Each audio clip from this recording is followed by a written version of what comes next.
The scariest stories are the ones that are true. Once thought to be an urban legend, research into the archives of local newspapers and tracking down a few local residents revealed that the dog boy of Quitman, Arkansas actually existed. Floyd and Elaine Bettis moved into the large house in the early 1950s. The couple, childless for many years, had a son, Gerald Floyd Bettis, in 1954, according to a local historian and the Arkansas Democrat-Gazette archives.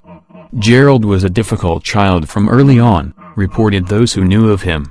His parents were good people, but Gerald was a brat, vicious and cruel, states local Mary Nelho Labbard. Bettis also developed some unusual habits early on, including collecting cats and dogs, leading to his nickname, Dog Boy. He would catch stray animals and torture them. We could hear them howl. Longtime resident Nelda Kennedy agreed with Labbard's assessment of Bettis. I had almost forgotten about all those cats and dogs he had. But he even added on to the house so he could keep more of them, she said.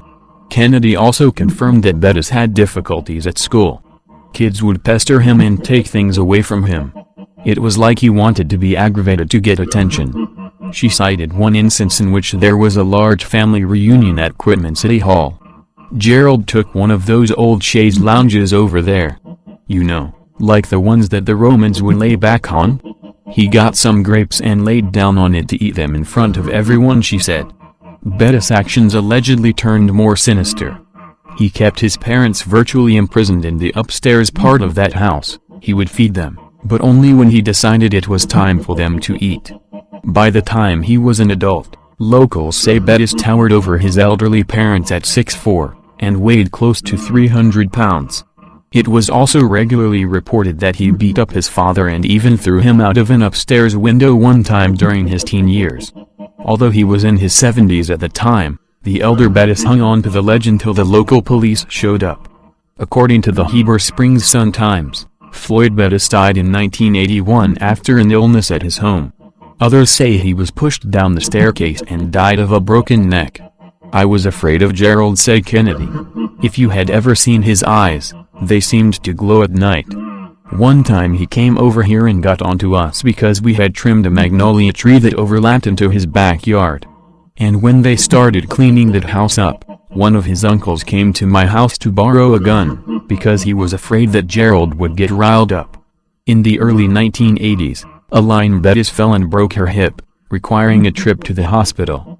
A retired nurse, Labbard, witnessed Bettis' treatment of his mother. He was slapping her around, and telling her, "I'm going to have you arrested if you tell anyone what I did." Not long after this incident, Elaine Bettis was placed in Adult Protective Services and removed from the home permanently. A little later, Gerald Bettis built a sunroom on the back of the house, and sold the plants he grew, including marijuana, Labbard said. Authorities arrested him based on this and his mother's testimony of her abuse. Bettis was put in prison in the late 1980s and died of a drug overdose. Arkansas Democrat-Gazette archives confirmed Gerald Floyd Bettis' death in May 1988 at age 34. When Elaine Bettis died in 1995, Labbard's niece, Reba Carter, inherited the house. Not long after, there was an estate sale at the house. The terrible tale of Dog Boy occurred in the small town of Quitman in northern Arkansas. Inside this sleepy little town lurks the most astonishing account of terror and torture that many investigators had ever encountered. Had it not been for the actual newspaper accounts and police records, it would have been hard to fathom the degree of cruelty he rendered on his parents. Dog Boy earned the name from his exploits at a young age, kidnapping and torturing neighborhood dogs. He was also partial to unleashing his horrible acts upon the feline species as well. While these acts in themselves are quite atrocious, no one would ever have dreamed the nightmares that would ensue. As his lust for violence grew, the size of his prey grew from simple household pets to something much more disturbing. People. What is even more unnerving about this eventual descent into the abyss of evil was that Dog Boy's human victims weren't faceless acquaintances.